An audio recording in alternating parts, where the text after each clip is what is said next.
karang ialah struktur besar di dasar laut yang terbentuk daripada rangka keras organisme kecil dipanggil karang, coral polyps. Terumbu karang ialah haiwan laut, bukan tumbuhan.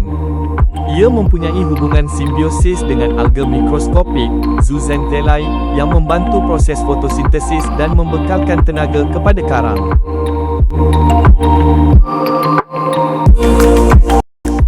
Apa fungsi terumbu karang?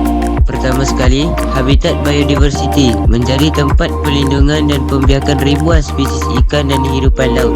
Selain itu, perlindungan pantai, mengurangkan impak ombak besar dan hakisan. Akhir sekali, sumber ekonomi, menyokong perikanan dan pelancongan marine.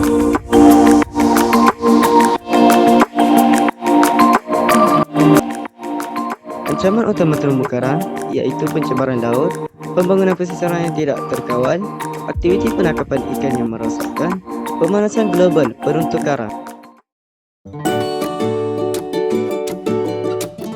Kajian terumbu karang di Malaysia.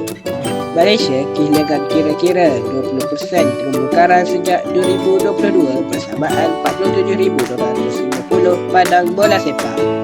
Manakala purata lingkupan karang hidup menurun kepada 39.94% pada 2025 berbanding 44.65% pada 2024.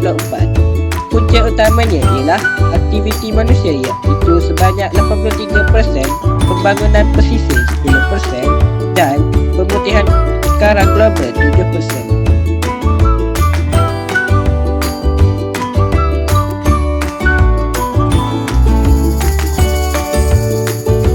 Pemeliharaan terumbu karang di Malaysia. Pertama, pemulihan dan penanaman semula. Kedua, perlindungan kawasan marine. Ketiga, penglibatan komuniti dan NGO. Yang terakhir sekali, pendidikan dan penyelidikan.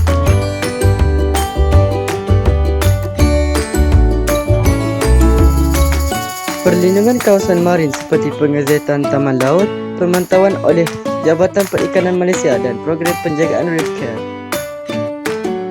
Pelibatan komuniti dan NGO seperti latihan sukarelawan dan kumpulan pemeliharaan, projek bersama NGO seperti Reefjet Malaysia dan kerjasama komuniti setempat.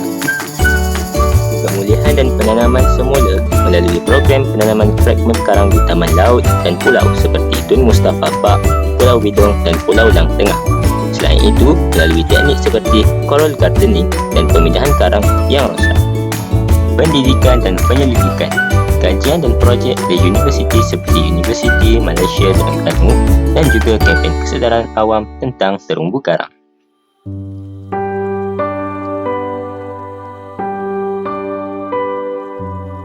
Kesimpulannya, terumbu karang amat penting kepada ekosistem laut, ekonomi dan perlindungan pantai. Namun, kadar kerosakan yang semakin meningkat menunjukkan ia berada dalam keadaan kritikal. Usaha pemeliharaan perlu diperkukuh melalui tindakan tegas, kesedaran masyarakat dan pengurusan yang mampan.